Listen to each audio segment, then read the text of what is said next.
The campaign promised to release more of her medical records later this week and push back on suggestions that she has another undisclosed underlying condition, adding she never lost consciousness yesterday. How are you feeling, Secretary Clinton? Are you feeling better? Yes, thank you very much. President Obama's former top advisor, David Axelrod, tweeted, quote, "Antibiotics can take care of pneumonia. What's the cure for an unhealthy penchant for privacy that repeatedly creates unnecessary problems?" Just be grossly generalistic. You could put half of Trump supporters into what I call the basket of deplorables. The racist, sexist, homophobic, xenophobic, Islamophobic, you name it. The disdain that Hillary Clinton expressed toward millions of decent Americans disqualifies her from public service. If Hillary Clinton will not retract her comments in full, I don't see how she can credibly campaign any further. She called these patriotic men and women every vile name in the book. She called them racist, sexist, xenophobic, Islamophobic.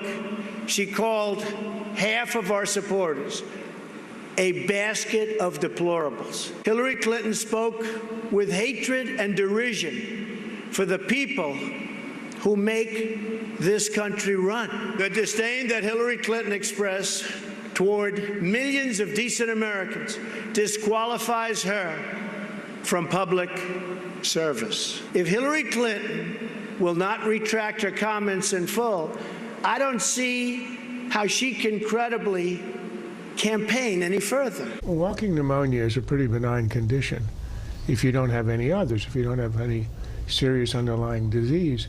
It's a close call as to whether they should have said it. On Friday, she appeared to be able to sort of walk right through it without any obvious side effects. Well, she had them on Sunday. I think this is another case of the cover-up being worse than the crime. If it is what they say it is, this is totally benign. They should have explained it right away. And this, just as everybody can see, it just adds to the impression that these people are simply incapable of telling the truth, the simple truth. Well, there's no doubt the Clinton campaign didn't really appreciate what David Axelrod said. However, he's absolutely right in this case. I agree with Charles. I'm not a doctor. I don't even play one on TV. He is. But the political problem is worse than seems to be worse right now than the medical problem as far as we know.